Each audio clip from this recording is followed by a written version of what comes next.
making sure the members who did not ask questions in the last round are given a chance to go first. We recognize Mr. Tierney. Thank you for your patience, and you may proceed for 5 minutes. Thank you, Mr. Chairman. Mr. Paulson, thank you for being here this morning. So you were in full agreement with not allowing AIG to go bankrupt? Absolutely. Okay.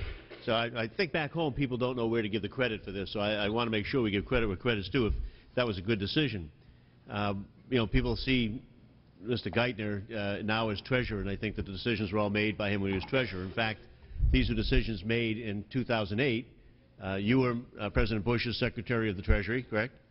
Absolutely. And Mr. Bernanke was the head of the Fed. And then, of course, we had the New York Federal Reserve Board participating in these conversations as well. So that's pretty much the group that decided that they should give $85 billion in September to AIG. Those are mostly the participants, am I right? Yeah, we were, as I said in my testimony, I very much supported that, that rescue. Okay. And then in November, it was the same group. You as President Bush's Secretary of the Treasury, Mr. Bernanke, and the New York Fed decided to give additional funds to AIG, some of which were used to pay the counterparties to the contracts, right? Yes. In November, in the TARP, we made a $40 billion capital investment, and then the Fed put some additional money in to which was used for the contracts. Well, and just so we're clear, we're giving credit here. The TARP, the $700 billion in TARP, in fact, was during your term as Secretary of Treasury under President Bush. I'm proud of that. So okay, and that was your idea, was it, the TARP? That was a number of our ideas, but yes, and that's something I'm proud of, and it's something that was very necessary. And the $85 billion that was loaned to AIG was not appropriated by Congress. Nobody asked Congress to make a vote on that, am I right? No, that was a decision taken by the Fed with the support of Treasury. And what source of money did they use to get that $85 billion? They used their funds. And their funds emanate from where? From the U.S. government.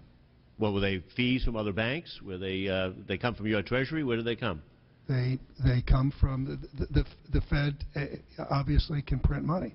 Okay, and did they take money that they had from fees charged to member banks, or did they print money to accommodate this $85 billion? You'd have to ask the Fed that. All right, you're not aware during the discussions where that was? I'd like them to answer that question.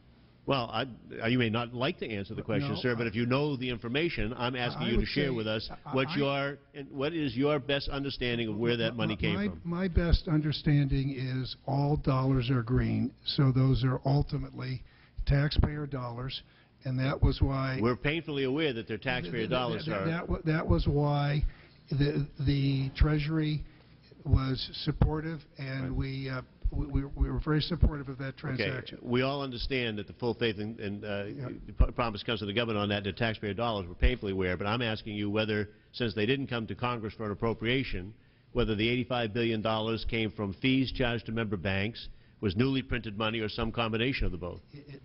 I don't believe it came from fees charged from member banks. All right. Thank you. Now,